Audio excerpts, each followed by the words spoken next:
Buenos días, queridos hermanos, les saluda el pastor Mario Alto, aquí en Lima, Perú. Hoy día 1 de junio del 2025. Es realmente asombroso cómo pasa el tiempo, cómo transcurre, y cada día que pasa tenemos que estar dando fe siempre de cómo se vienen cumpliendo de manera vertiginosa todas las palabras, todas las profecías con respecto a la venida de nuestro Señor.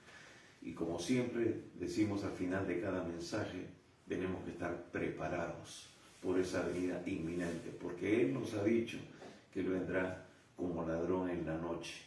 Así que esta serie de mensajes es justamente para llevarnos a la meditación, también a considerar cómo estamos andando cada uno delante de Dios. Porque eso es lo que nos dice la Biblia, que un día tendremos que dar cuenta de todos nuestros hechos, sean buenos y sean malos. Así que por eso tenemos que estar preparados siempre y dispuestos para recibir con mansedumbre la palabra implantada, como nos dice Santiago. Y en esta mañana vamos a seguir con este pasaje de Juan capítulo 7, versículo 53 hasta el 8:11, que nos habla de este encuentro de Jesús con una mujer adúltera. Este pasaje que nos relata muchas cosas. La semana pasada estuvimos viendo, pero realmente meditando durante la semana y volviendo a leer muchas veces más el pasaje, tuvimos que llegar a la conclusión de dar una segunda parte, la cual vamos a dar en esta mañana. Así que acompáñenme en la lectura de este pasaje para poder expresar todo lo que hay en el corazón de Dios en esta mañana. Vamos a orar primeramente. Acompáñenme en una palabra de oración. Oramos. Padre bueno, Dios Todopoderoso, te damos gracias una vez más por la oportunidad que tú nos das de poder abrir tu palabra para compartir el mensaje que tú quieres, Señor, dar a conocer a cada persona que aún no te conoce y también, Padre, para instruir a los que te conocen. Señor, en esta mañana que sea tu Espíritu Santo dándonos la luz, la claridad, la revelación para poder, Señor, manifestar lo que nos revela este pasaje, tu gracia, tu misericordia, tu perdón, tu voluntad de redimir, de rescatar al ser humano de su condición, Señor, de pecado que lo aparta de ti. Señor, nos ponemos en tus manos y te pedimos que mientras estamos compartiendo este mensaje, seas tú quitando todo velo de las mentes, de los corazones. Seas tú, Señor, extendiendo tu mano para sanidades, milagros, prodigios. Que seas tú, Señor, oh Dios, redarguyendo de pecado a toda persona para que abran su corazón a ti y tengan a partir de hoy la salvación y una relación, Señor, permanente contigo hasta el día de tu venida. Señor, gracias. Nos ponemos en tus manos y todo esto te lo pedimos en el precioso nombre de nuestro Señor y Salvador Jesucristo. Amén y amén. Bien, vamos a leer el pasaje. Tengan ustedes una Biblia a la mano, un cuaderno de notas, como siempre les sugerimos. Y dice así la Escritura: cada uno se fue a su casa y Jesús se fue al monte de los Olivos. Y por la mañana volvió al templo y todo el pueblo vino a él y sentado él les enseñaba. Entonces los escribas y los fariseos le trajeron una mujer sorprendida en adulterio y poniéndola en medio le dijeron: Maestro, esta mujer ha sido sorprendida en el acto mismo de adulterio. Y en la ley nos mandó Moisés a apedrear a tales mujeres. ¿Tú pues qué dices? Mas esto decían tentándole para poder acusarle. Pero Jesús, inclinado hacia el suelo, escribía en tierra con el dedo. Y como insistieran en preguntarle, se enderezó y les dijo: el que de vosotros esté sin pecado, sea el primero en arrojar la piedra contra ella. E inclinándose de nuevo hacia el suelo, siguió escribiendo en tierra. Pero ellos, al oír esto, acusados por su conciencia, salían uno a uno, comenzando desde los más viejos hasta los postreros. Y quedó solo Jesús y la mujer que estaba en medio. Enderezándose Jesús y no viendo a nadie sino a la mujer, le dijo: Mujer, ¿dónde están los que te acusaban? ¿Ninguno te condenó? Ella dijo: Ninguno, Señor. Entonces Jesús le dijo: Ni yo te condeno, vete y no peques más. Amén.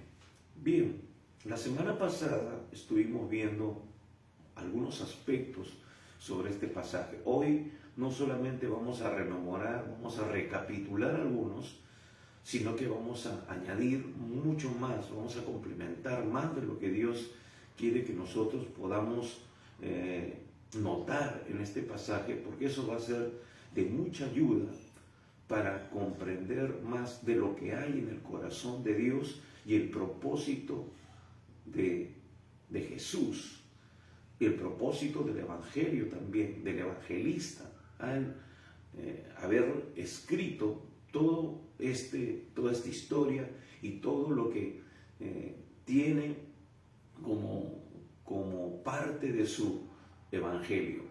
Sabemos por el contexto general, el propósito del evangelista Juan es revelar la deidad de Cristo.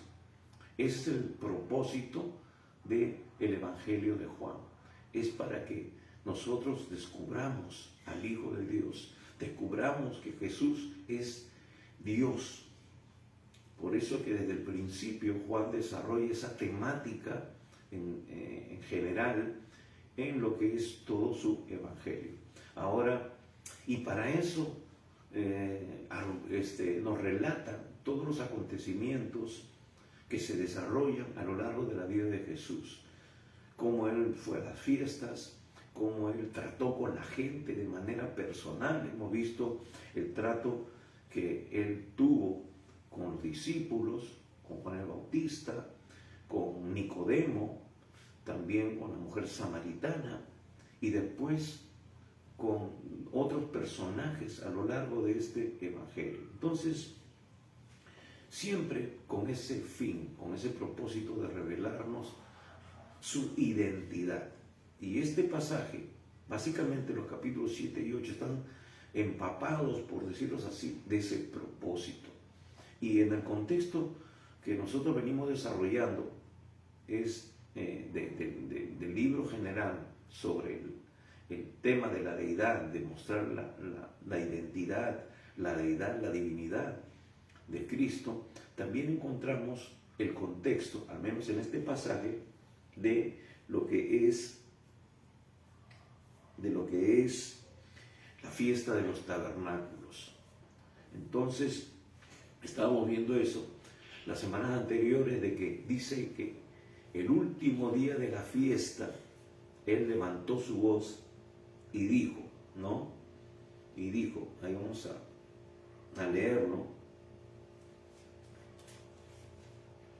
Dice: si alguno tiene sed, venga a mí y beba. Versículo 37. El que cree en mí, como dice la Escritura, de su interior correrán ríos de agua viva. ¿Por qué? Porque relatábamos de que en el último día de la fiesta, o durante la fiesta, esta fiesta que duraba 7 a 8 días, se hacían una serie de ofrendas, una serie de rituales, y en el último día se iba y se derramaba agua en el altar. El pueblo de Israel dependía de las cosechas, era un lugar desértico, seco, entonces dependía mucho de la lluvia temprana, de la lluvia tardía. Y esto también nos hace recordar lo que sucede en la fiesta de Pentecostés, ya en el libro de Hechos, cuando viene el derramamiento del Espíritu Santo y sucede ese acontecimiento que llama la atención a mucha gente, y dicen: estos están ebrios, están borrachos. Y Pedro y los apóstoles se levantan y empiezan a decir: no es eso, lo que ustedes están viendo es el cumplimiento de lo que Joel dijo en el capítulo 2, el derramamiento del Espíritu Santo sobre toda carne. Y eso vendría a ser, en el aspecto espiritual, la lluvia temprana, y la lluvia tardía será el derramamiento, el cumplimiento total y completo de esta profecía en estos tiempos finales. Porque es necesario, amados hermanos, de que haya un nuevo, por decir así, derramamiento del Espíritu Santo, para que mucha gente que ahora no está caminando, no está viviendo esa experiencia, ese fuego, esa presencia de Dios que va a impulsar a la iglesia a predicar la palabra a tiempo y fuera de tiempo, como sucedió en la iglesia apostólica, en la iglesia que empieza a desarrollarse y a crecer en el libro de los Hechos, que es el prototipo de la iglesia por la cual el Señor viene pronto. Entonces, realmente, si no sucede eso, el Señor no puede venir, y si viene, muchos, lamentablemente, incluidos algunos cristianos, por no decir una gran mayoría, se quedarían, porque no se está cumpliendo con la misión, no se está cumpliendo con la gran comisión que Él nos encomendó antes de ascender desde el Monte de los Olivos, que este es otro aspecto importante que vamos a ver en esta mañana. Entonces, en ese contexto, Jesús se levanta porque está como anticipándose de lo que tiene que suceder, haciendo mención a eso que sucedería en el libro de los Hechos, pero también porque eso nos va a llevar un poco a entender este acontecimiento, esta situación que se da ahora con la mujer que es traída, que ha sido sorprendida en adulterio, para entender algunas cosas desde el punto de vista espiritual. Entonces, el contexto inmediato es de que estaban saliendo de lo que era la fiesta de los tabernáculos, donde ellos pedían agua, pedían la bendición de Dios para que hubiera lluvia, para que el piso seco, árido, duro, endurecido por la resequedad, por el sol, por el ambiente normal de ese lugar geográfico, pues se viera de alguna manera acondicionado para poder empezar con los trabajos en la agricultura. Entonces era el anhelo de ellos. Y Jesús toma esa simbología y por eso se levanta diciendo, ustedes están dependiendo de Dios en alguna manera, pero aquí estoy yo. Ese Dios que moró en un tabernáculo en el desierto, que les daba agua, les daba protección, los cubría del calor, les hacía brotar agua de la roca. Y también Pablo va a decir pronto que esa roca que lo seguía en el desierto era Cristo. Ahora le está diciendo justamente eso. Yo ya estoy en persona aquí. Aquel que tenga sed, venga a mí y beba.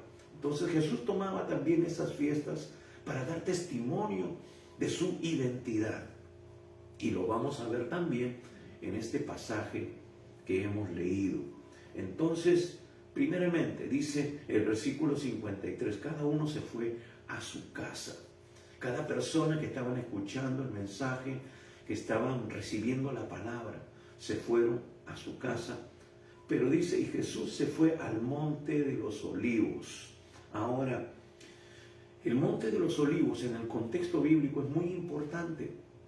Y Jesús se va a este lugar.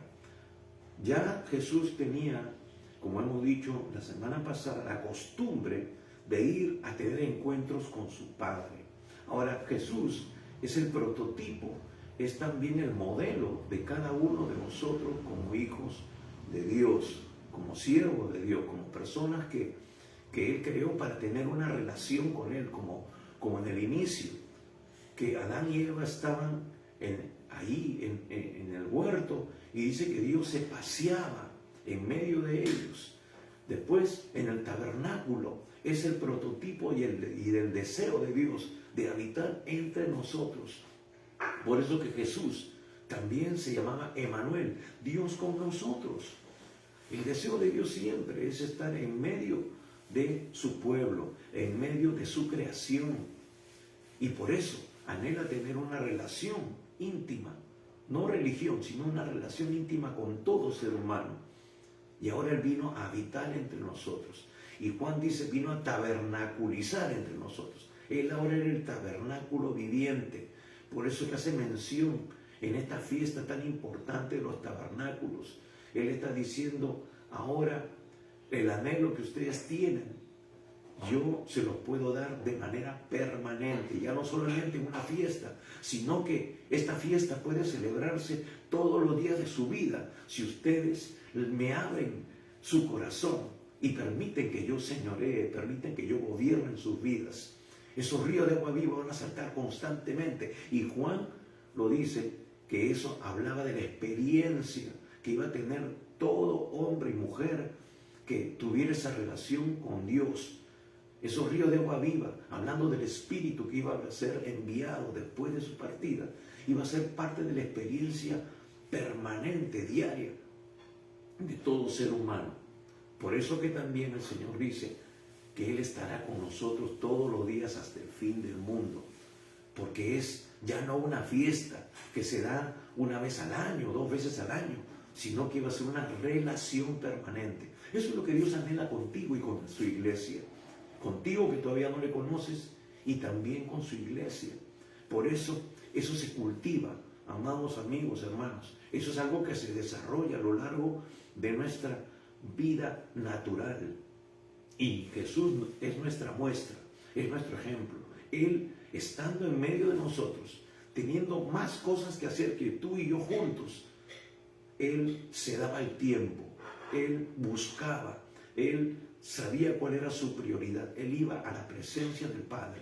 Decíamos de que Él debe de llevar nuestra agenda. Nuestra agenda debe ser moldeada por Dios. Y Jesús lo tenía en claro. Él no hacía nada que no viera o escuchara del Padre. Esa es nuestra costumbre. Esa es nuestra manera de conducirnos, aún en medio de este valle de sombras y de muerte. Estamos realmente dependiendo de Dios, sabiendo de que sin Él nada podemos hacer. Jesús lo tenía claro. Tú y yo lo tenemos claro. No es fácil. No es fácil, ni siquiera para los que somos personas dedicadas a servir a Dios a tiempo completo. Pero Dios quiere que nosotros desarrollemos esa relación total y completa, rendidos totalmente a Él, a hacer su perfecta voluntad. Ahora, dice, y Jesús se fue al monte de los olivos. No es casualidad que se mencione este lugar. El monte de los olivos es muy importante, va a desarrollar una posición importante. Ya en el libro de Zacarías, capítulo 14, versículo 4, el profeta hace mención a este monte que nos habla del retorno del Mesías, que cuando Él venga, usted puede anotarlo, no tenemos el tiempo para poder citarlo, leerlo, pero apunte en Zacarías capítulo 14, versículo 4, habla de cuando el Mesías vuelva por segunda vez, pondrá sus pies sobre este monte y este monte se partirá en dos y se convertirá en un gran valle, pero eso será cuando Él venga ya para juzgar como juez. Ahora, este es otro tema importante. Este es también otro contexto importante, el que nos está dando aquí al citar Juan, que Jesús se fue al monte de los olivos. Entonces, por eso es importante conocer todo el contexto en general de la Biblia para poder nosotros extraer toda la bendición de lo que la palabra de Dios nos quiere enseñar. Entonces nos está anunciando de que ya Jesús como Mesías está mostrando su divinidad, inclusive en ese hecho particular y aparentemente que pasa desapercibido, que no tiene mucha importancia aparentemente, pero sí, Jesús estaba diciéndonos de una manera encriptada que Él es el Mesías, que Él en algún momento va a llegar a ese lugar donde Él ya frecuentaba, donde Él ya buscaba la presencia del Padre. Pero Él viene en esa oportunidad que nos dice Zacarías capítulo 14, versículo 4, viene como juez. Ahora, este es otro dato importante, porque en el transcurso de este mensaje vamos a desarrollar ese punto también. Jesús vendrá como juez, pero cuando Él vino por primera vez, Él no vino como juez principalmente. No vino para juzgar, sino vino para buscar y salvar lo que se había perdido. Es importante eso. Él mismo va a decir, yo no he venido para juzgar al mundo, ¿no? Sino para que el mundo sea salvo a través de Él. Va a decir Juan, ese es otro tema. Habla de la misericordia, habla de la redención. Él vino a rescatar. Eso significa redención, significa rescatar, salvar, sacar del mercado de esclavos, que era muy frecuente en estos tiempos. La esclavitud estaba vigente, como lo está de repente todavía en algunos lugares aislados del mundo, pero eso era algo globalizado en ese tiempo. La esclavitud era algo vigente. Aún mismo los judíos eran esclavos. En este momento eran esclavos de un imperio, el imperio romano, que los tenía subyugados. Pero Jesús va a decirle que hay una esclavitud peor. Son esclavos del pecado. Le va a decir eso a los fariseos. Le va a decir eso a los religiosos. Que el hombre es esclavo de su naturaleza, de su condición, apartado, separado de Dios. Porque las cosas de su Padre quieren hacer, no la voluntad de Dios. Entonces, hay mucho que decir, mucho que exponer sobre estos temas. Así que no queremos embotarlos con esto, pero hay que considerarlo. Hermanos, este mensaje luego va a ser colgado en nuestro canal de YouTube, y usted tiene que escucharlo y verlo para digerirlo bien una y otra vez, para que Dios pueda dar revelación a su espíritu, a su corazón, y usted pueda ser edificado y también pueda estar capacitado para compartir a otras personas esta salvación tan grande. Entonces, vemos que Él fue al monte de los olivos, un monte importante, un monte donde Él vendrá por segunda vez como juez. Ya no viene a redimir, viene a tomar posesión y viene a juzgar a aquellos, escuche bien, que ignoraron el mensaje de salvación, que no tomaron el mensaje de manera redentiva para ser salvos. Entonces, por eso es importante. Esto nos muestra, en este versículo, nos muestra una vez más que Jesús es el Mesías prometido, es el que vendrá, y vendrá pronto. Entonces dice, y Él se fue al monte de los olivos, y Él se fue a tener comunión con el Padre, y luego de ser capacitado, de haber recibido lo que Él necesitaba para desarrollar su ministerio, Él dice, el versículo 2, y por la mañana, de repente ni durmió ni descansó, porque su fortaleza viene de Dios, tiene que venir para nosotros también. Y dice, y por la mañana volvió al templo, y todo el pueblo vino a Él, y sentado Él les enseñaba. Ahora dice, y todo el pueblo estaba en el templo. Indudablemente que todo el pueblo, toda la nación de Israel, no le seguía, y todos no estaban en el templo. El lugar no era suficientemente grande como para que cabieran todos allí. Entonces, lo que está haciendo énfasis, o lo que nos dice realmente la Escritura aquí, es que lo que Jesús está enseñando ahí, a ese grupo grande, indudablemente, pero que no son todos, no es todo el pueblo de Israel, no es toda la nación, es importante para todos. Entonces, lo que está diciéndonos aquí es de que lo que Jesús enseña, lo que Jesús nos muestra en las Escrituras, lo que Jesús revela en la palabra, es importante para todos nosotros como seres humanos, como personas. Es importante. Y hermanos, amigos, lo hemos dicho miles de veces, muchas veces. La Biblia es el libro más escrito, es el libro más traducido. Quizás en cada hogar hay una Biblia, pero es el libro que menos se lee. Es el libro que para cerrado en un estante, que algunos abren, pero lo abren como si fuera un amuleto. Yo he ido a muchas casas y he encontrado ahí una Biblia abierta, ¿no? Y cuando le paso el dedo ahí, está llena de polvo, porque simplemente eso está abierta en un pasaje, pero no está en el corazón de las personas. Y lo que quiere el Señor es que su ley, su palabra, esté en nuestros corazones. Como dice el salmista, en mi corazón he guardado tus dichos para no pecar contra ti. Ese es el propósito realmente. Y es el libro menos leído, es el libro menos escudriñado. Hay una carencia tremenda del conocimiento de la palabra de Dios, del propósito de Dios para nuestras vidas. Aún los que se dicen creyentes, muchas veces lo he dicho, ni siquiera han leído la Biblia de manera completa una sola vez y dicen tener años en la fe. Esto es terrible, esto es dramático, porque lo vemos en su diario vivir, lo vemos en sus frutos, que justamente no tienen el conocimiento, no tienen la revelación, porque no obedecen, viven sus vidas de una manera totalmente contraria a lo que Dios nos revela en su palabra.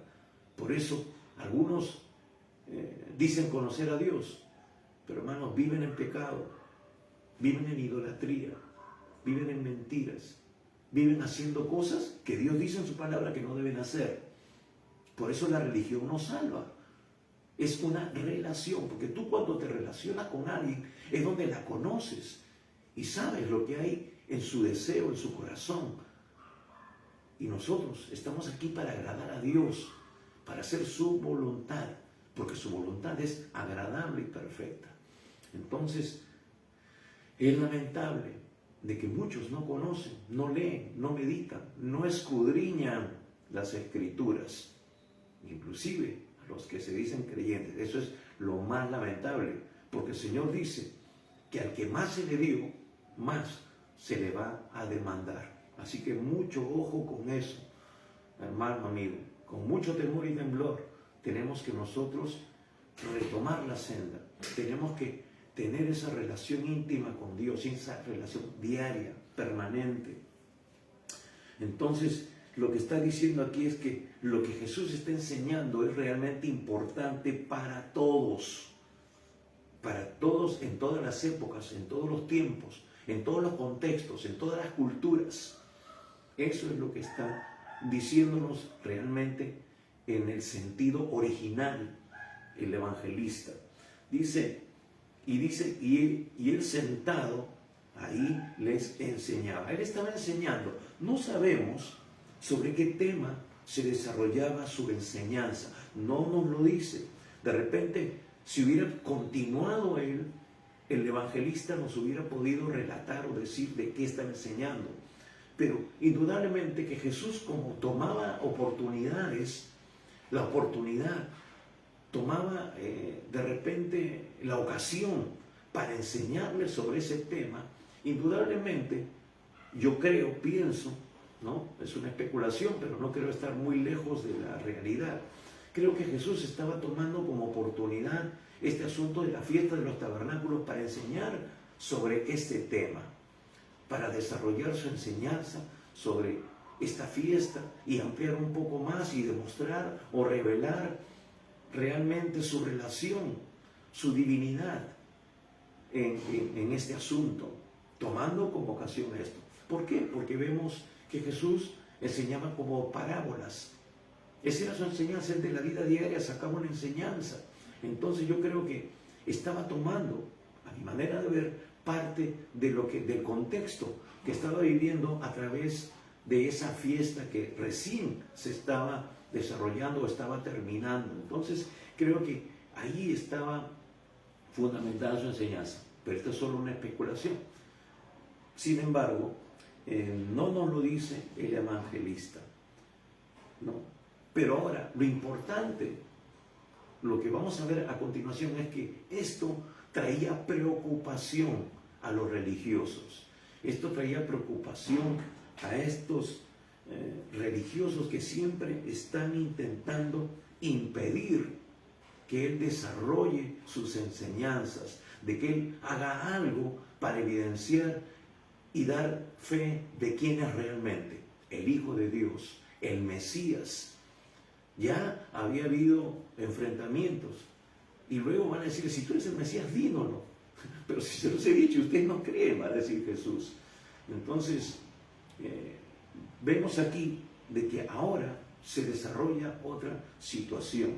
Versículo 3. Entonces, los escribas y los fariseos le trajeron una mujer sorprendida en adulterio y poniéndola en medio, versículo 4, le dijeron, Maestro, esta mujer ha sido sorprendida en el acto mismo de adulterio. Muy bien, entonces vemos aquí que esta era su preocupación, su fama, el acercamiento que tenía al pueblo. Ellos se filtraban dentro del pueblo, eso lo decíamos también un poco la semana pasada, y escuchaban los comentarios de ellos, decían, si ¿por qué predica libremente y no le dicen nada? O habrán creído que él es el Mesías, habrán aceptado ellos ya que él es el Mesías, ¿no? Ese era lo que escuchaban ellos, ese cuchichear, esa murmuración, y eso les preocupaba, y él iba al templo, al lugar donde se reunía la gente. O sea, Jesús, Dios se acerca a la gente, Dios quiere tener contacto con la gente, Dios da testimonio de muchas maneras hacia la gente. Conversaba con un amigo hace unos días que un poco él pensaba darme un consejo, ¿no? Porque a través de un grupo de WhatsApp yo comparto algunas cosas y les enseño, ¿no? Porque hay muchos que son religiosos ahí y que tienen su religión, pero así como Jesús enseñaba para sacar de la ignorancia a esas personas con respecto a su posición religiosa, entonces ya habían algunos que como que criticaban y hasta llegábamos a la ofensa. Entonces un día me llama y me dice, ¿sabes qué? Si tienes que entender que a la gente no le gusta y en su mayoría son personas así, y yo también discrepo, ¿no? Porque qué casualidad, me decía esta persona, Dios solamente le habla a ustedes, ¿no? A ustedes nomás les habla, a ustedes nomás se les revela. Y yo, para no ser la larga, no contradecía ni nada, dije simplemente ya Dios ten misericordia en mi mente, ¿no? Pero hermanos, no es verdad eso, no es verdad. No es verdad de que Dios solamente, nosotros somos los únicos que tienen, digamos, el monopolio de la revelación. No, el libro de Romanos, justamente el apóstol Pablo va a decir que Dios ha dado testimonio a todo ser humano por medio de las cosas hechas, las cuales no se pueden refutar. Al ver la creación, al ver nosotros mismos la maravilla de nuestro cuerpo, de nuestro ser y de toda la creación, tenemos que caer en conclusión de que solamente una mente privilegiada, tremenda, maravillosa, pudo haber creado todas las cosas con tanta exactitud, con tanta excelencia. Hermanos, todo nuestro cuerpo tiene un sentido, un propósito. No hay nada que está de más ni de menos. Entonces, al mirarnos nosotros al espejo, tendríamos que reconocer de que hay una mente superior, de que hay la existencia de un Dios. Entonces Pablo va a decir en Romanos capítulo 1 y 2 que por medio de las cosas hechas Dios se ha dado a conocer a sí mismo, que Dios se ha revelado a la humanidad. Hermanos, no es necesario de que nosotros prediquemos el Evangelio. Basta con que tú te levantes cada día y saques la cabeza por la ventana y veas los árboles, veas la creación de Dios, te pongas a ver un documental de National Geographic y ver esos pescaditos. El otro día me fui a un centro comercial, hermanos, y me puse a ver en un acuario unos pescaditos que creo que no tienen ni medio centímetro de tamaño, con unos colores fabulosos. Y yo me ponía a pensar, ¿de qué tamaño será el estómago, los pulmoncitos de este animal? ¿Quién lo puede haber hecho de tal manera? Pues solamente Dios, nadie más. Así que no nos dejemos intimidar ni mover con leguleyadas, con palabrería. A mí no me impresionan esos argumentos porque yo sé en quién he creído. Y sé en quién he creído, hermanos, y sé que Dios existe y que Él se da testimonio todos los días y a cada rato de su existencia. Así que simplemente los ignoro, porque, hermanos, la ignorancia es atrevida y muy atrevida. Entonces Dios solamente tenga misericordia de estas personas que creen tener la razón, creen que sus razonamientos, ¿no? Y Pablo justamente dice ahí en Romanos, con sus razonamientos entenebrecidos, porque eso es. El príncipe de las tinieblas, como dice en Corintios, ha entenebrecido el entendimiento de ellos para que no les resplandezca la luz del Evangelio de la gloria de Cristo. Así que nosotros sigamos predicando, sigamos compartiendo. Entonces, vemos aquí de que ellos tenían que enseñar. Ahora, vemos aquí, versículo 3. Entonces los escribas y los fariseos le trajeron una mujer sorprendida en adulterio. Ahora, en este versículo, al principio de este versículo 3, en el texto original, en el griego, la segunda palabra en este versículo es la palabra dei, en griego. Y cuando se usa esta palabra es para indicar que existe un conflicto en ese contexto, que se está dando un conflicto. En este caso, vamos a ver de que se va a manifestar la razón real por la cual estos religiosos están llevando a esta mujer delante de Jesús. Es decir, para crear un conflicto. No es, hermanos, como ellos están tratando, aparentando de, wow, su celo por la ley, no, que ellos quieren que haya honra a la ley de Dios, ¿no? En verdad, no, cuando traen a esta mujer delante de ellos, no les está interesando la persona, no les está interesando honrar a Dios, simplemente están maquinando un complot, un atrapar a Jesús, usando como conejillo de indias a esta mujer, como ya lo habíamos dicho la semana anterior. Y cuando una mujer se convierte en el centro de atención de un pasaje en particular, el contexto cambia, tornándose un contexto de redención. Como hemos dicho anteriormente, Jesús vino a buscar y a rescatar lo que se había perdido. No vino inicialmente para traer juicio. Sí, luego va a decir que el Padre ha puesto en la mano del Hijo el juicio. ¿Pero para qué? Para desarrollarlo escatológicamente, o decir, en el tiempo final. Pero Él primero vino a buscar y a rescatar lo que se había perdido. Y entonces, en el contexto bíblico en general, cuando hay una mujer que toma el centro de atención, se vincula inmediatamente con lo que es la redención. Nos acordamos de Ruth y Noemí, ¿verdad? Ruth, una mujer moabita que luego tiene que ser redimida, rescatada por un pariente cercano, ¿no? Y eso sucede en la historia de Ruth. Usted puede leer en el libro de Ruth. También dijimos la semana pasada que la mujer en la Biblia representa de manera simbólica a la iglesia en general, hombres y mujeres. Y la humanidad necesita ser rescatada para que se convierta en la iglesia, en la esposa del Cordero. Por eso que nos dice que cuando Jesús venga, cuando redima su iglesia, cuando Él venga por su iglesia y la lleven al arrebatamiento, en el cielo se llevará a cabo las bodas del Cordero. Él con su iglesia, con la que ha sido comprada con su sangre. Entonces, cuando vemos en el contexto que hemos dicho, que una mujer toma el protagonismo, el tema central, el contexto cambia a un sentido de redención, de rescate. Y aquí ahora encontramos a estos dos grupos religiosos, ¿no? Porque nos dice aquí, entonces los escribas y los fariseos le trajeron una mujer sorprendida en adulterio.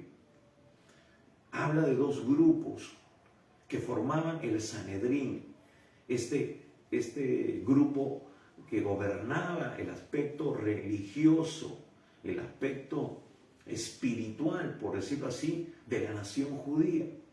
Pero eran dos grupos realmente antagónicos, no eran dos grupos que estuvieran de acuerdo, y vamos a ver por qué. Porque los escribas, primeramente, eran los mejores intérpretes de todas las escrituras.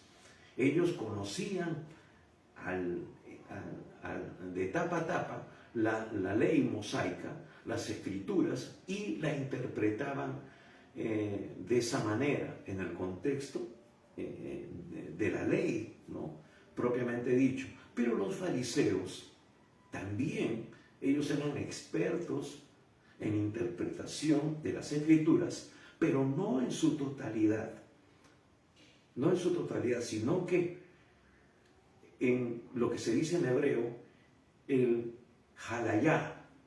El halayá es la ley judía o la ley del judaísmo.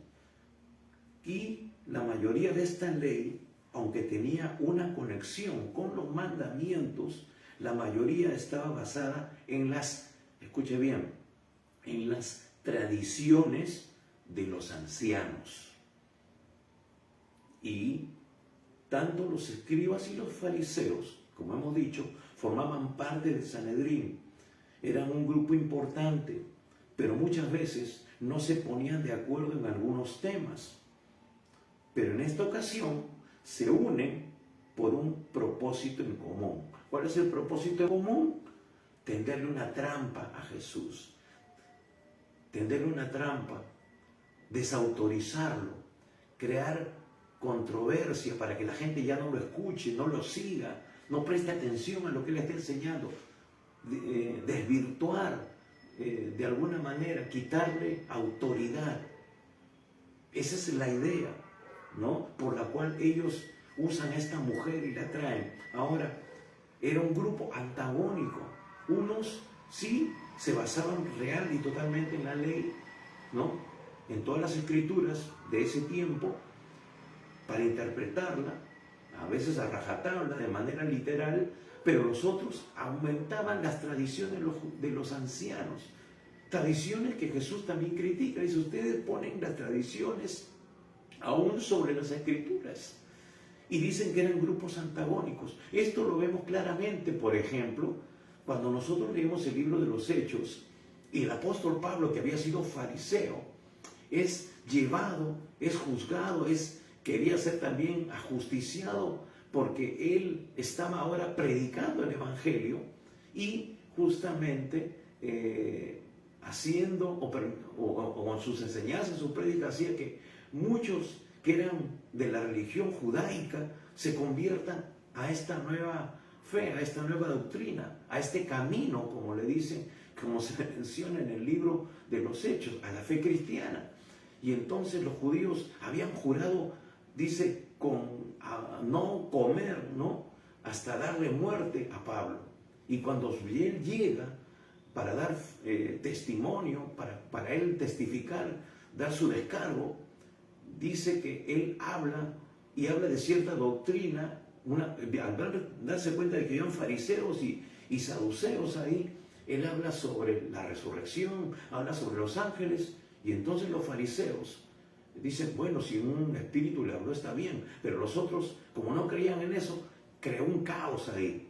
Fue astucia, fue sabiduría con la que Pablo allí desarrolló su testimonio, por decirlo de alguna manera. Entonces, esto nos muestra de que eran grupos antagónicos, pero cuando tenían algo en común, se unían por conveniencia. ¿Y cuál era lo que tenían en común? Querer sacarle carrera a Jesús, querer desvincularlo de una relación que iba en crecimiento con el pueblo, con la gente, porque él estaba revelando su identidad. Una vez más volvemos a eso. Jesús lo que está haciendo es revelar su identidad, es de alguna manera dar testimonio de quién era Él, el Hijo de Dios, el Mesías.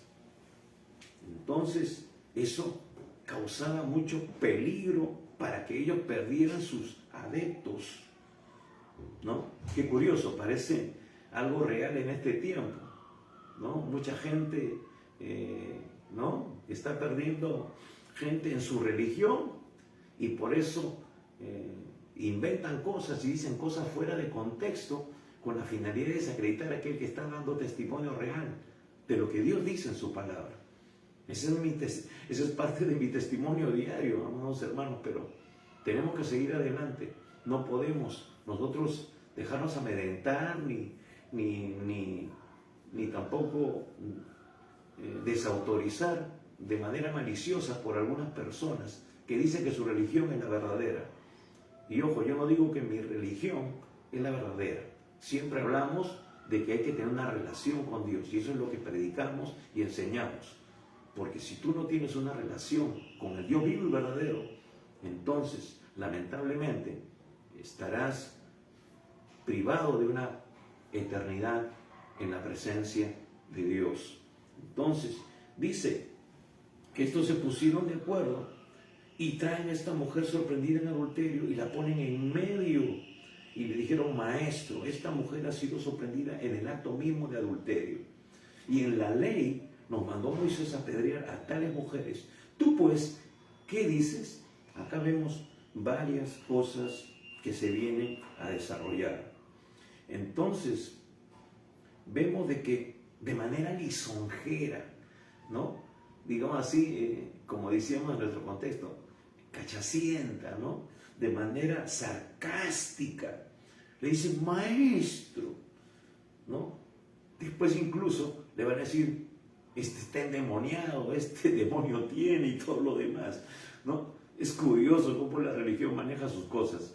Entonces, el propósito de ellos es ridiculizarlo, desacreditarlo delante de toda esta multitud.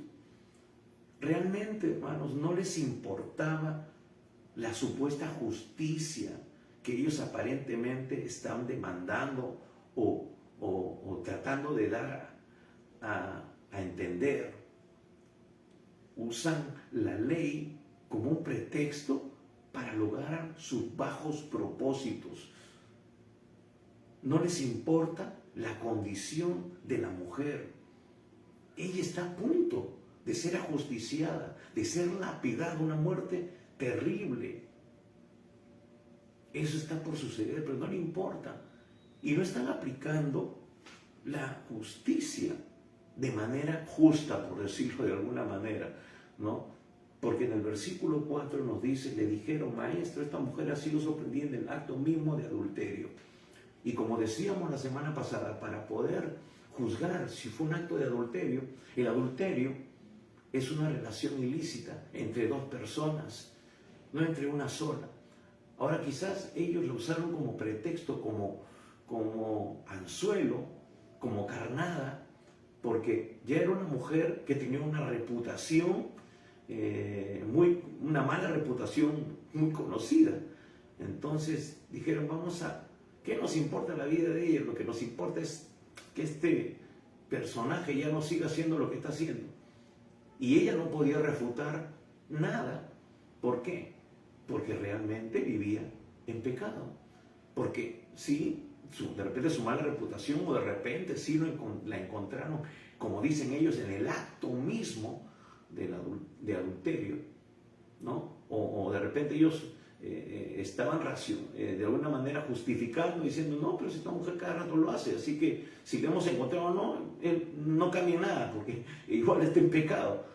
Pero no les importó su condición, y llevan a esta mujer y la ponen en medio, avergonzándola también, en medio de toda esta multitud. Pero no estaban ellos aplicando la ley que estaban diciendo de manera correcta. Porque ellos dicen, en el versículo 5, y en la ley nos mandó Moisés a apedrear a tales mujeres. ¿Tú pues qué dices? Ahora, en la ley no especifica lo que ellos dicen.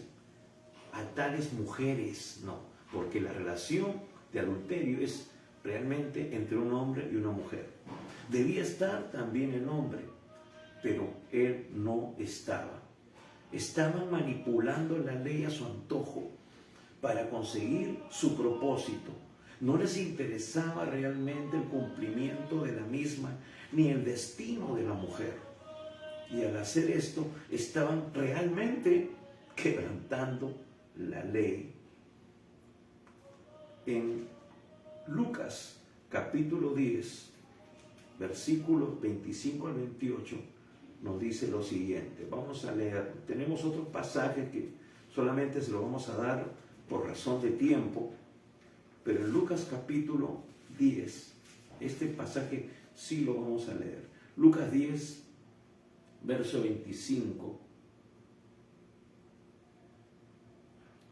al 28.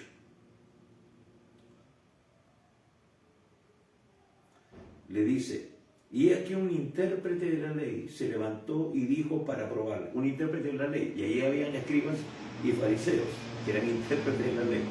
Maestro, ¿haciendo qué cosa le daré la vida eterna?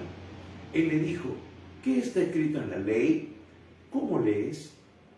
Aquel respondiendo dijo: amarás al Señor tu Dios con todo tu corazón y con toda tu alma y con todas tus fuerzas y con toda tu mente, y a tu prójimo, ojo, y a tu prójimo como a ti mismo. Y le dijo: bien has respondido, haz esto y vivirás. El intérprete de la ley dice: amarás al Señor, ¿no?, tu Dios con todo tu corazón, con toda tu alma y con todas tus fuerzas y con toda tu mente, y a tu prójimo como a ti mismo. Hermanos, a ellos quebrantar la ley no estaban honrando a Dios, no estaban mostrando un verdadero amor a Dios, estaban manipulando de manera maliciosa la ley y a la vez la estaban quebrantando, y no estaban mostrando amor por su prójimo, porque no estaban mostrando amor hacia esta persona. Estaban exponiéndola a juicio, a una muerte cruenta y tremenda. Por parte de los romanos, la crucifixión era una muerte terrible, pero por parte de los judíos, el apedreamiento, la lapidación, era una muerte también igualmente terrible. Entonces, no estaban amando ni a Dios ni a su prójimo. Pero otros pasajes también que podemos citar al respecto de Romanos 2, capítulo 2, versículo 1, y luego versículos del 17 al 23 del mismo capítulo. Eso se lo dejo como tarea para que ustedes lo lean y lo mediten, que habla sobre el asunto. Solamente les digo el contexto. Ahí Pablo está hablándole a los mismos judíos, diciendo: tú que te crees maestro de Israel, tú que dices que no hay que pecar, tú mismo cometes pecado, tú mismo cometes sacrilegio, ¿no? Como diciendo: oye, entonces, ¿qué tipo de vida vives tú? ¿No? ¿Qué tipo de religión vives? O sea, no vives lo que predicas, en otras palabras. Pero léanlo ustedes para que se den cuenta un poco de lo que es realmente el espíritu que tenían estos hombres. Totalmente falto de misericordia y de perdón. Entonces, vemos en el versículo 5, dice: y en la ley mandó Moisés a apedrear a tales mujeres. ¿Tú pues qué dices? No era cierto, hermanos, lo que ellos decían. No era cierto lo que afirmaban. Ya lo dijimos, la semana pasada. Les leímos la semana pasada Levítico capítulo 20, versículo 10.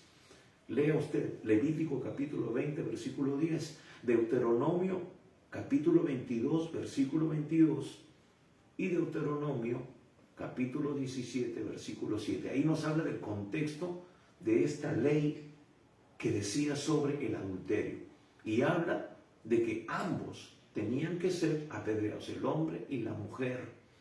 No solamente la mujer, como ellos estaban afirmando aquí, que Moisés les había mandado. Era una mentira.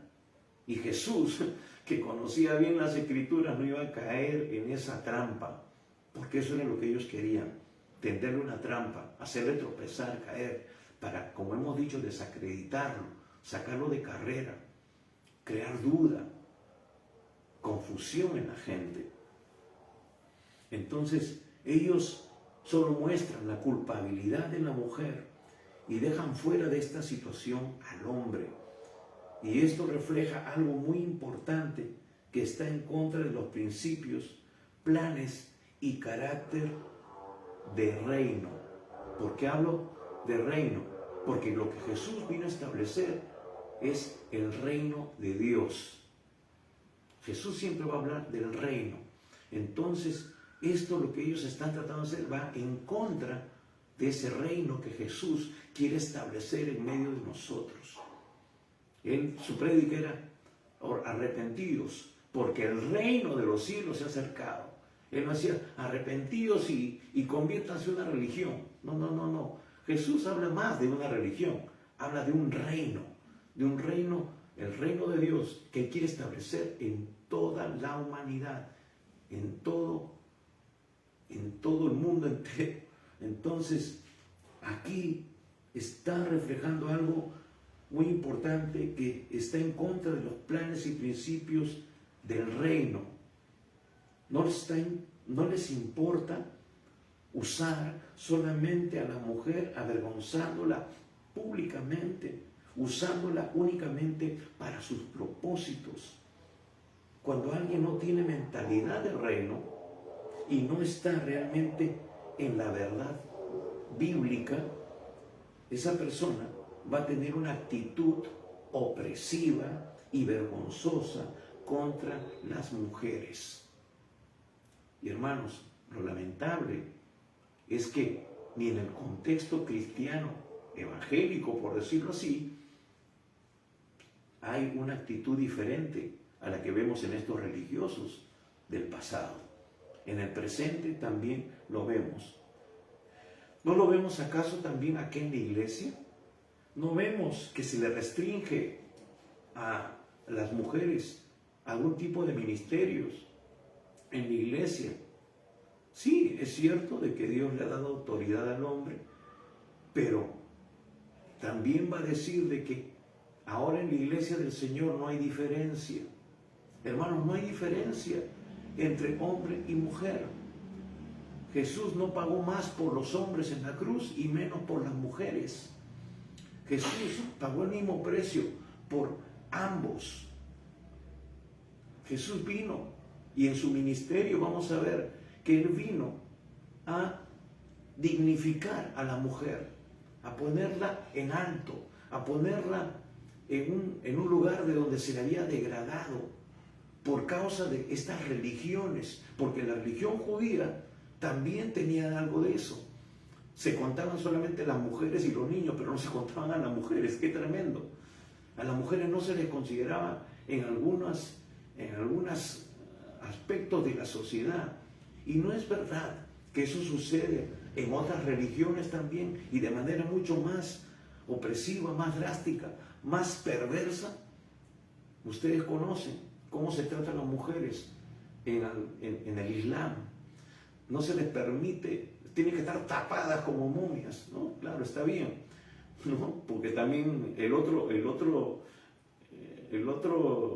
digamos, exceso es de que ya otras demuestran demasiado, pero a las mujeres que se les cae el velo, qué sé yo, las apedrean, ahí sí las apedrean, las matan, no pueden ejercer algunos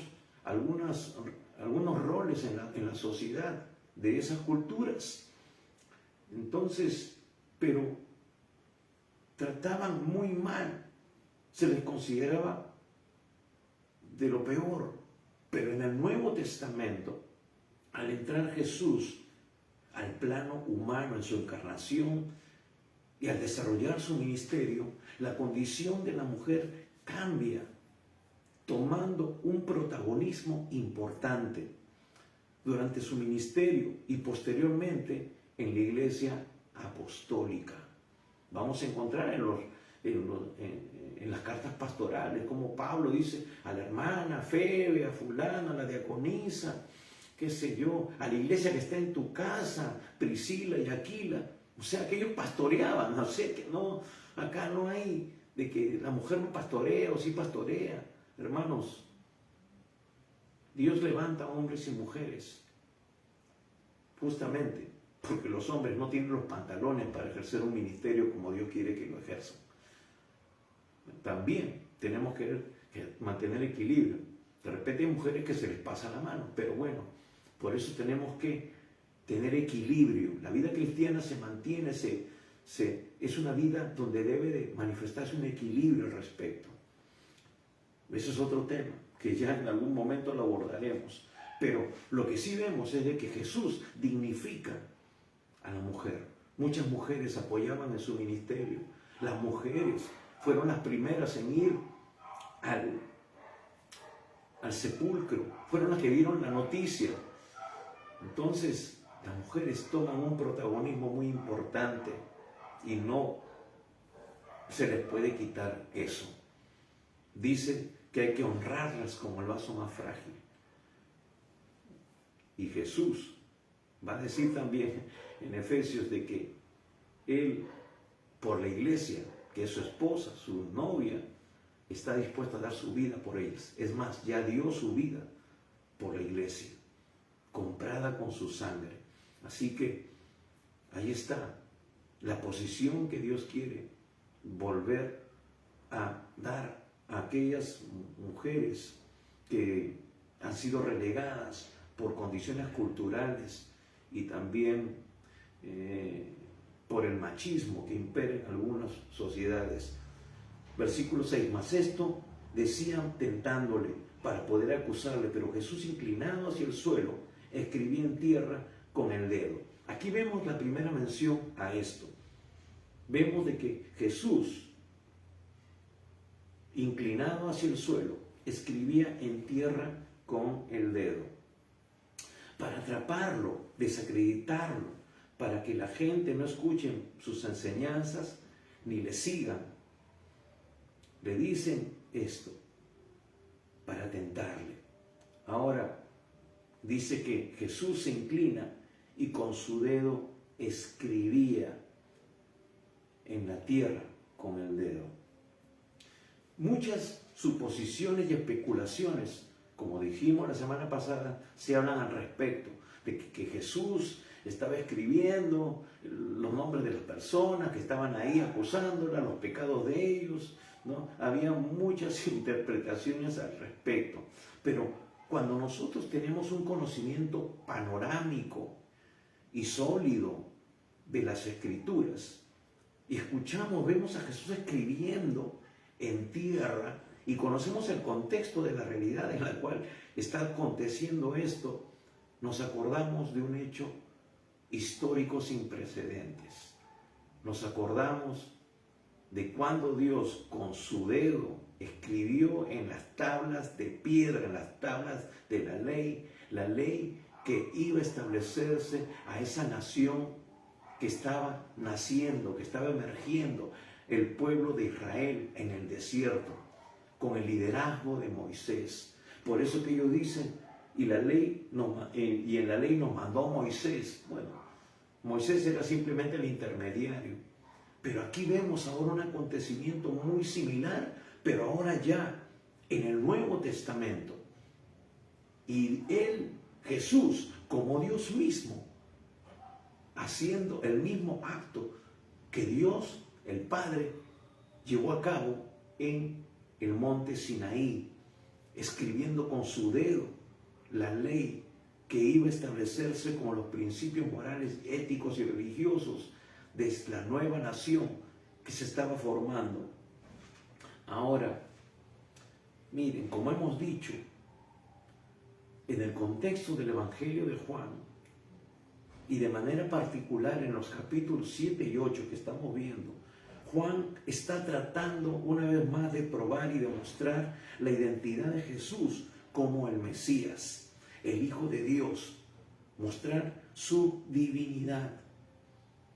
Cuando vemos a Jesús escribiendo con su dedo en la tierra, nos hace recordar este pasaje del Antiguo Testamento en Éxodo. Nos viene a memoria este acontecimiento de Dios mismo escribiendo en la tabla de la ley con su dedo esa ley. Entonces nos remonta al Éxodo.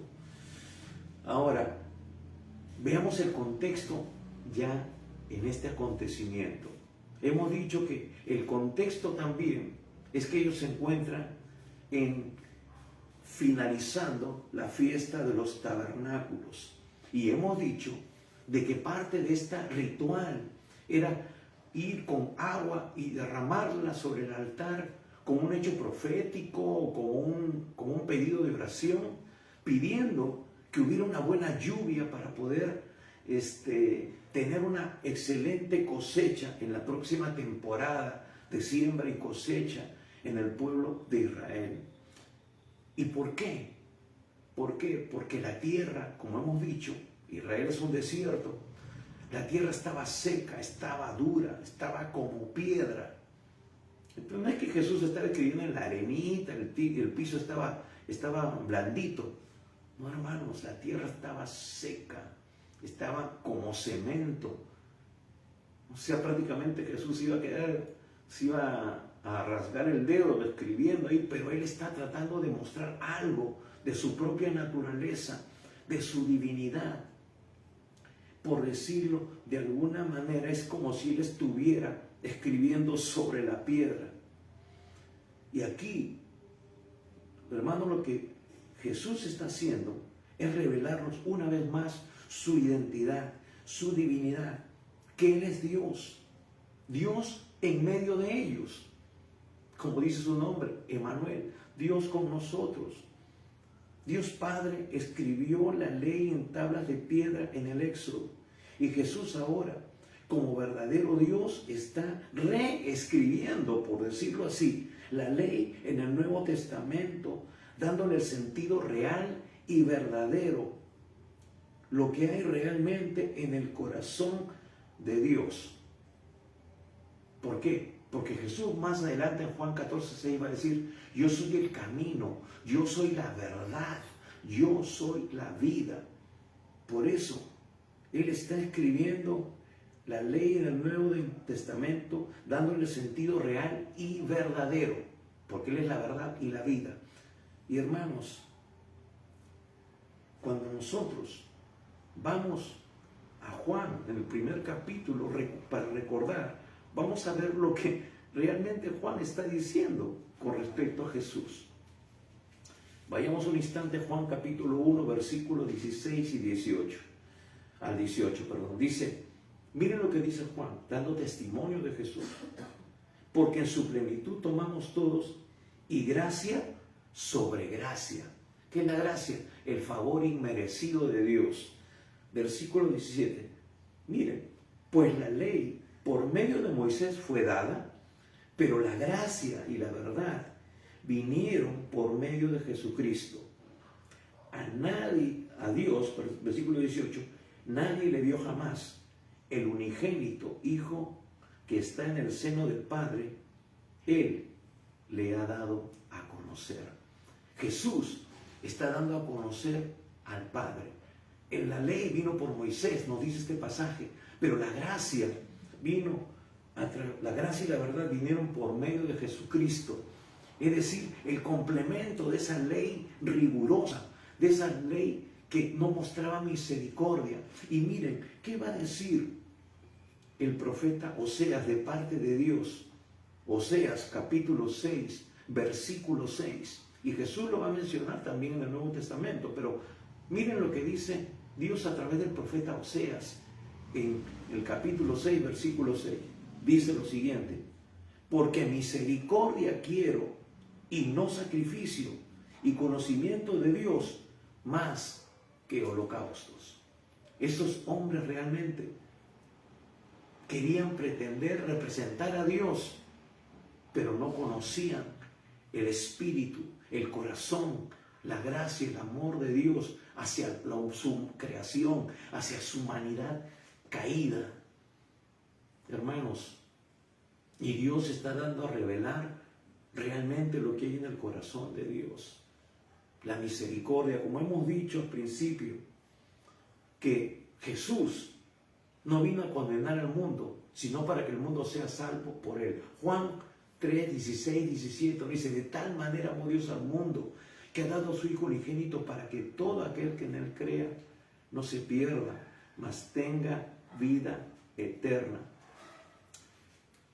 Pues lo leemos mejor. Juan 3, 16 dice: de tal manera amó Dios al mundo, que ha dado a su Hijo unigénito, para que todo aquel que en él cree no se pierda, mas tenga vida eterna. Versículo 17, que afirma lo que venimos diciendo: porque no envió Dios a su Hijo al mundo para condenar al mundo, sino para que el mundo sea salvo por él.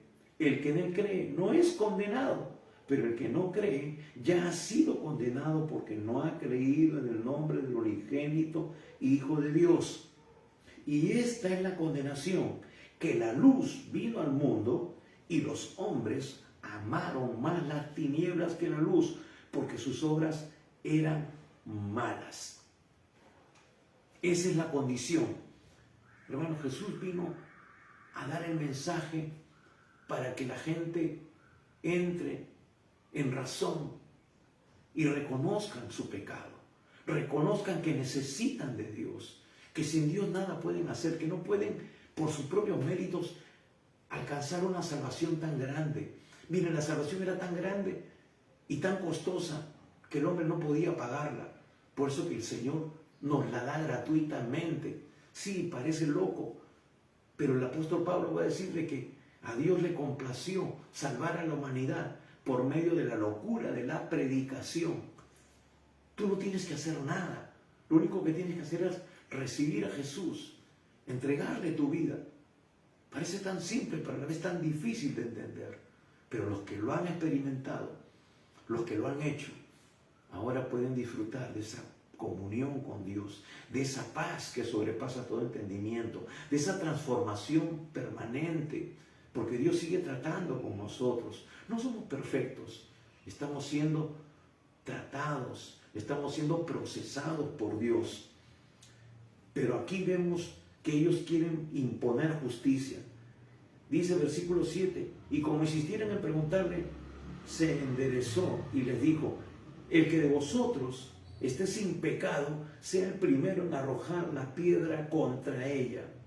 Ahora, hermanos, aquí hay varios principios hay al menos dos principios para poder ejercer un juicio. El principio del juicio es hacer justicia conforme a la ley, pero una ley que ellos no estaban aplicando totalmente. No estaban aplicándolo correctamente, no estaban siendo realmente honestos, por decir así. Porque primeramente habían traído solamente a la mujer, el hombre no estaba ahí. Era una ley amañada, estaban aplicándola de manera incorrecta, maliciosamente. Estaban más bien pervirtiendo la ley para cumplir con un propósito amañado de parte de ellos. Y segundo, que para poder ejecutar un juicio, esa persona tenía que ser en sí misma inocente. Y las personas que estaban ahí acusando a esta mujer no lo eran. ¿Por qué? Porque cuando Jesús se levanta y le dice: el que de vosotros esté sin pecado, sea el primero en arrojar la piedra contra ella. ¿Qué trae como consecuencia eso? Y él dice, versículo 8, vuelve a inclinarse de nuevo hacia el suelo y sigue escribiendo en tierra. ¿Qué trae como consecuencia eso? Versículo 9, pero ellos al oír esto, acusados por su conciencia, serían uno a uno, comenzando desde los más viejos hasta los postreros, y quedó solo Jesús y la mujer que estaba en medio. Lo que nos está diciendo aquí es que el único que puede ejecutar juicio es aquel que no es culpable, aquel que no tiene pecado. Y la condición, el único que estaba en esa condición era Jesús, porque él nunca pecó. fue hombre, pero nunca cometió pecado. El que estaba en la verdadera posición de decretar un juicio era él. Pero aún así él no lo hizo.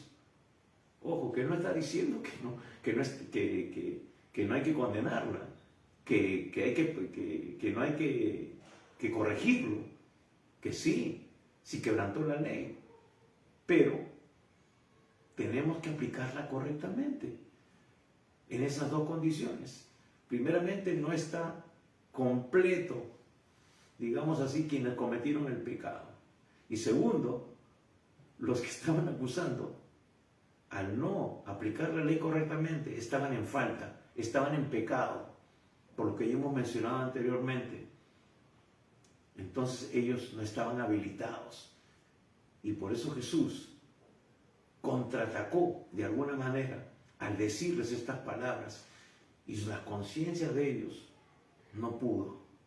Hermano, muchas veces podemos aparentar ser honorables y todo lo demás, pero en lo más profundo de nuestra soledad y nuestra conciencia sabemos que nosotros no estamos andando bien, sabemos de qué pie cojeamos, como dice el apóstol Pablo en una de sus cartas, de que el hombre en su espíritu conoce bien su condición.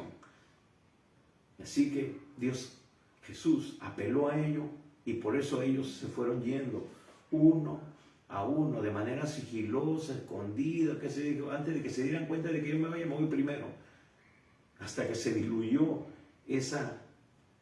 todo ese séquito, todo ese grupo grande de personas. Entonces,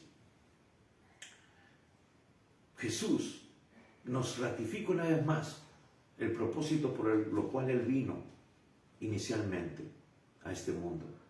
Como hemos leído en Juan, capítulo 3, versículo 16 en adelante.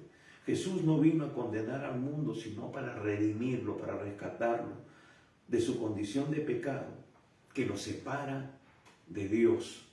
Su propósito, amados hermanos, y voy terminando, no era juzgar, pero en su segunda venida sí será para juzgar a todos los que le han rechazado, a los que no han creído, como dice inclusive el versículo que hemos leído nosotros en Juan 3, a los que no le han recibido para ser rescatados de su condición de pecado y de condenación, y dejar que Él sea su Salvador, que Él sea su Señor.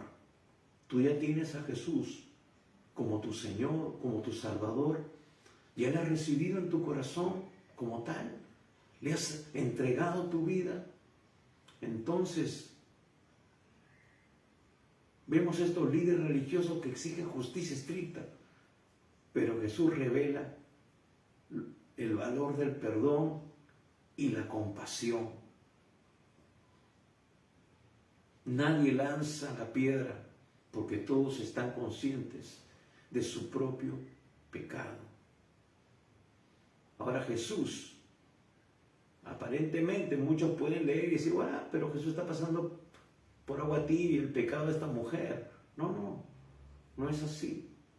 Vamos a ver finalmente lo que dice el versículo 10 y 11. Dice, pero ellos salían, al oír esto, versículo 9, acusados por su conciencia, salían uno a uno, comenzando de los más viejos hasta los postreros, y quedó solo Jesús y la mujer que estaba en medio. Versículo 10, enderezándose Jesús y no viendo a nadie, sino a la mujer, le dijo, mujer, ¿dónde están los que te acusaban? ¿Ninguno te condenó? Ella dijo, ninguno, Señor. Entonces Jesús le dijo, ni yo te condeno, vete y no peques más. Esto no son palabras ligeras, palabras, como dice, que no toman en consideración el pecado que esta mujer realmente tenía, porque ella era realmente pecadora. Ella había cometido pecado, era culpable. Entonces, lo importante aquí es que nos muestra el reconocimiento de parte de ella. Ella En el versículo 11 dice, ella dijo, ninguno, Señor. Al decir Señor, y por eso es importante el contexto. El contexto, hermanos, la palabra Señor, como hemos dicho muchas veces, se toma ahora muy a la ligera. Buenos días, Señor. ¿Qué tal, Señor? Pero la palabra Señor en la esencia del Evangelio, en el contexto en el cual los escritores nos están revelando esta palabra, significa amo, dueño, el que tiene todos los derechos. Eso significa Señor, el amo de un esclavo. Ella le está diciendo ahora, Señor, yo te reconozco a ti como el amo, como el Señor, como mi dueño. Yo vengo a ser tu esclava. Hermanos, y el contexto también es importante. Pablo va a decir que hemos sido comprados con precio. Y cuando está usando ese término en 1 Corintios capítulo 6, está diciendo, hablando del contexto de la esclavitud. Había un mercado de esclavos donde iba una persona y compraba un esclavo, pagaba por él. Entonces, esta mujer en ese contexto está diciendo, tú me has comprado ahora, mi vida te pertenece, porque tú me has salvado de que estos me apedreen, me has salvado de que estos me ajusticien.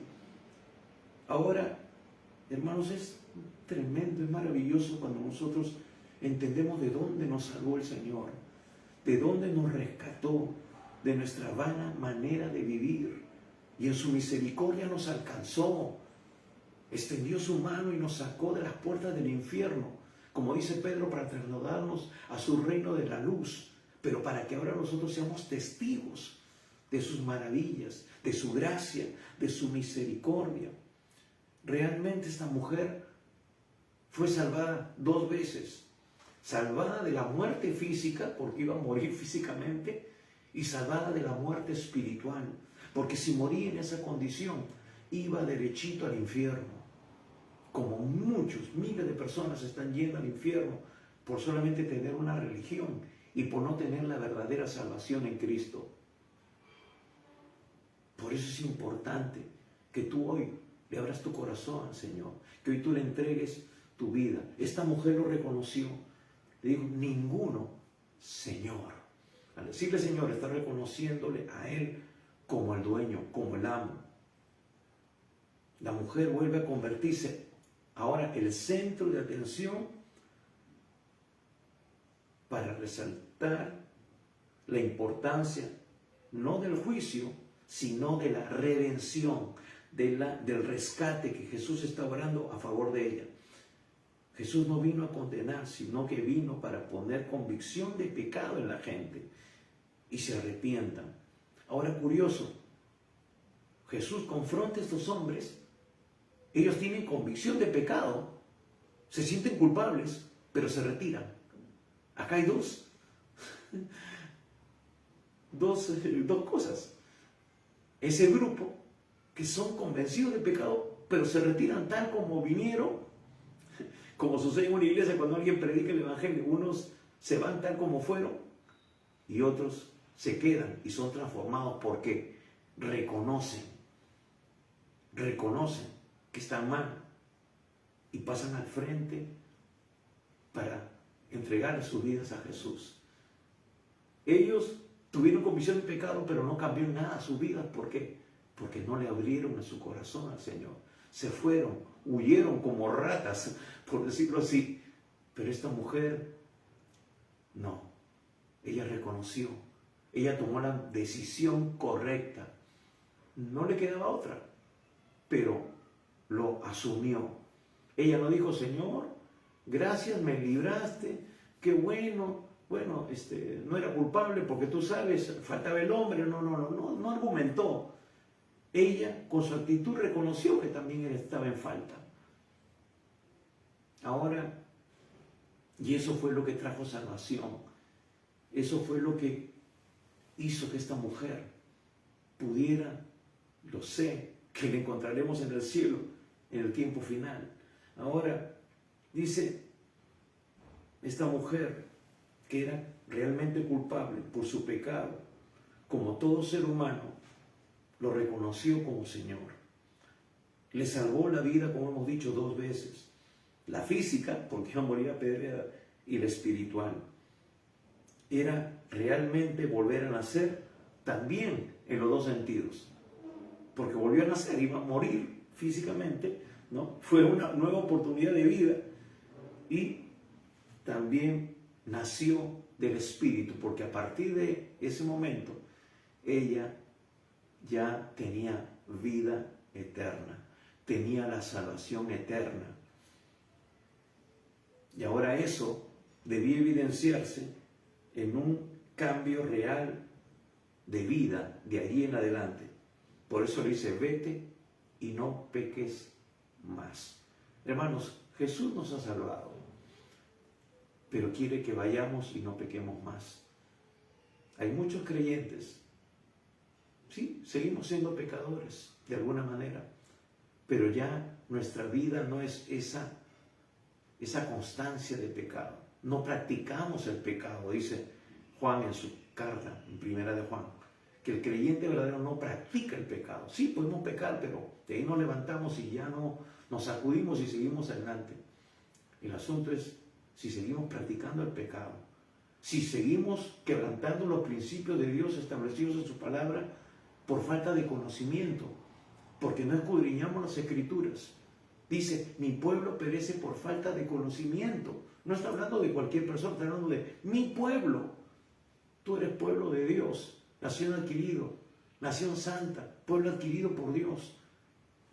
Pero no estás viviendo en santidad, no estás haciendo la voluntad de Dios, estás haciendo cosas que hacen el mundo. Hermano, es terrible aún ver un videoclip de música, supuestamente de adoración. ¿Por qué tenemos que adoptar lo que hacen los artistas del mundo? ¿Por qué?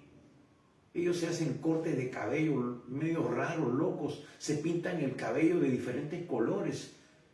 Pero ¿dónde está nuestra identidad en Cristo? ¿Yo por qué tengo que imitar al mundo?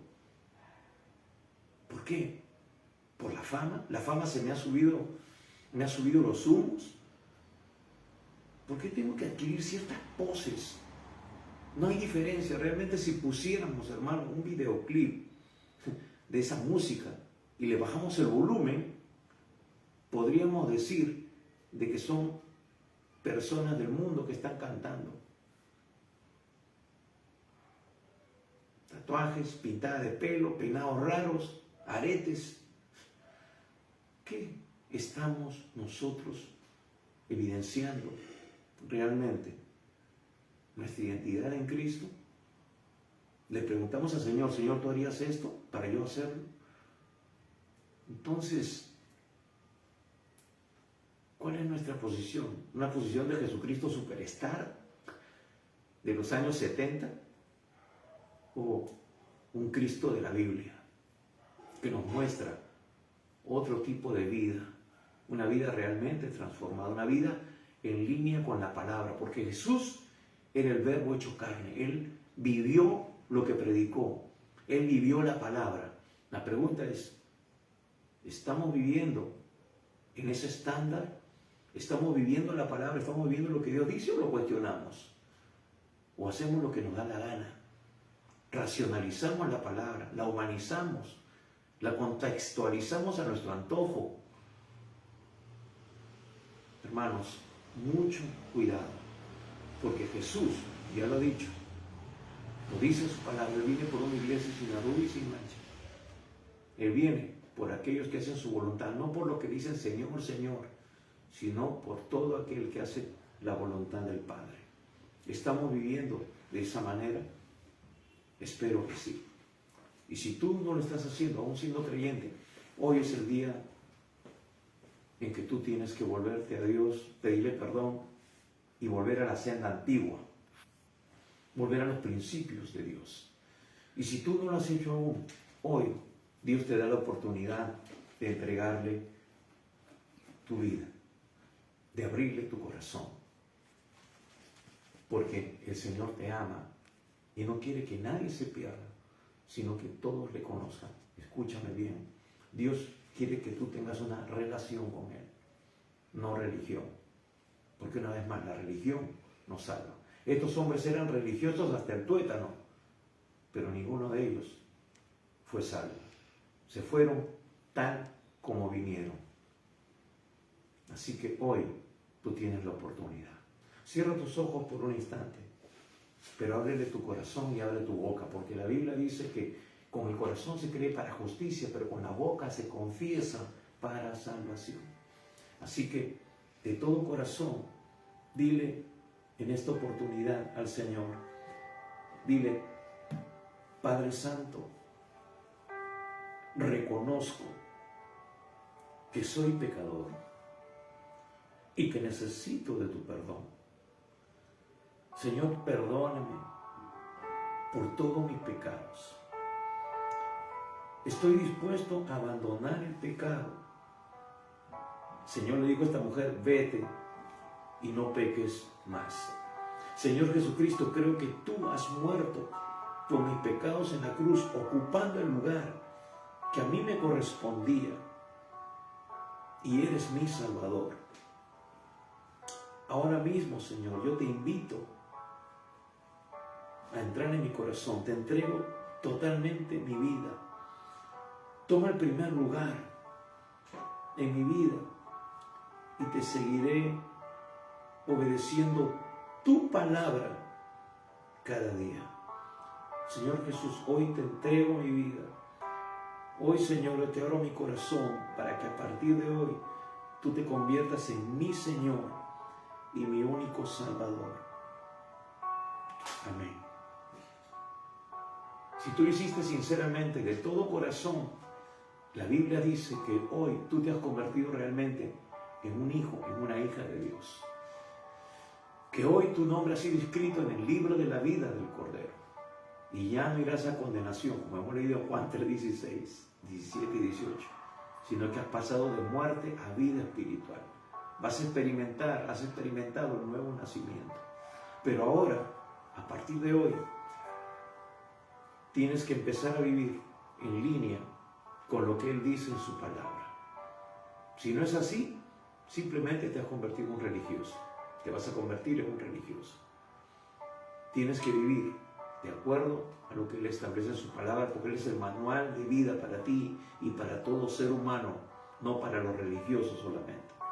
Así que nosotros queremos ayudarte, queremos darte algunos recursos para que tú puedas encaminarte a ello.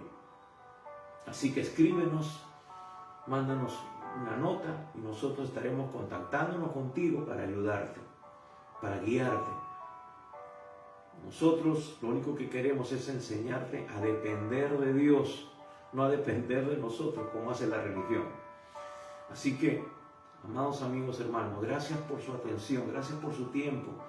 Y un favor más, compartan este mensaje con sus amigos, con sus contactos, con su entorno, para que ellos también tengan la oportunidad de conocer al Señor. Y si hay algunos que han sido cristianos o están andando con un pie en el mundo, un pie en la iglesia, pues se enderecen en su vida y se consagren al Señor. Les recordamos también que estamos los días miércoles, 7:30 de la noche, teniendo tiempo de oración por este medio.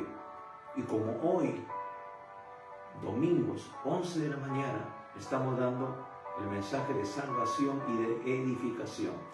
Este mensaje, como otros, van a ser puestos en nuestro canal de YouTube, Iglesia Misión Cristiana Poder de lo Alto. Así que usted puede encontrarnos también en nuestro canal de YouTube y seguir meditando, seguir escuchando este mensaje mientras estás en tus tareas, yendo al trabajo. Ahí puedes escucharlo cientos de veces y tienes la oportunidad también de compartirlo con otras personas. Que el Señor te bendiga y gracias por tu atención. Recuerda una vez más, el Señor Jesús viene pronto, pero vino por una iglesia sin arruga y sin mancha. Prepárate. Dios te bendiga.